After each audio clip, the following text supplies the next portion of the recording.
The question says a company is evaluating the option of purchasing a specialized equipment. The equipment costs rupees 20 lakhs and has a useful life of 8 years. Alternatively, the company can lease the equipment for 8 years at an annual rate of 35,000. Now, its annual rate of 3,50,000. The company's borrow cost is 10% compounded annually. Which course of action is more advantageous? तो यहाँ पे company ने दो option दिए हैं, या तो आप 20 लाख देके खरीद लीजिए या फिर आप 3.5 लाख ईयरली पे कीजिए for 8 years at a rate of 10% compounded annually. तो कौन सा बेहतर ऑप्शन होगा, खरीदना या फिर लीज पे लेना? तो यहाँ पे फर्स्ट ऑफ ऑल हम प्रेजेंट वैल्यू फाइंड आउट करेंगे।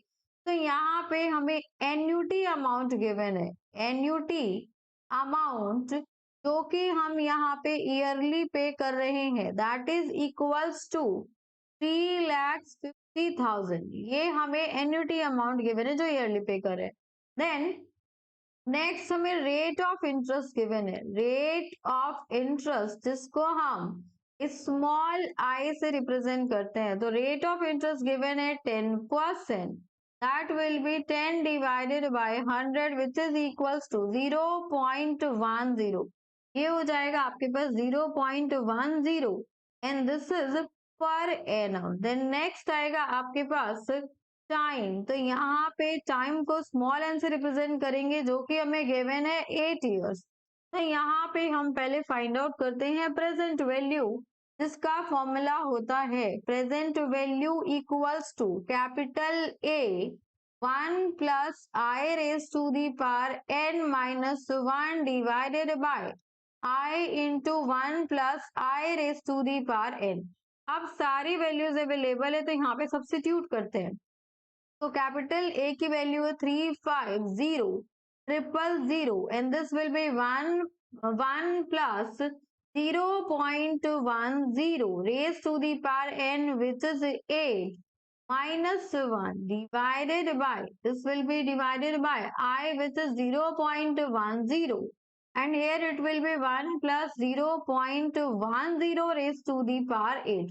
इसको सिंप्लीफाई करेंगे तो यहाँ से आगे आपके पास 354 टाइम्स 0 और ये वैल्यू हो जाएगी, this value will be 2.14358881।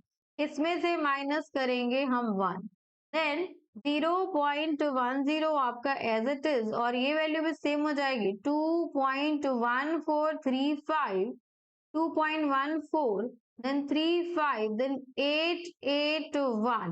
Then इसको सिंप्लीफाई करने पे ये हो जाएगा आपके पास 354 टाइम्स 0, देन यहाँ से माइनस होके हो जाएगा 1.14358881 and divided by 0.10 and 2.14358881। तो यहाँ से सिंप्लीफाई करके we will get its present value rupees 1867224.79। तो ये हो गई आपके पास प्रेजेंट वैल्यू। प्रेजेंट वैल्यू जो है आपकी वो आपकी लीज से यहाँ पे जो वन टाइम पेमेंट थी वो 20,000 थी, 20 lakhs थी और यहाँ पे 18,67,000 ऐसी वैल्यू आ रही है। तो यहाँ पे हम कहेंगे since present value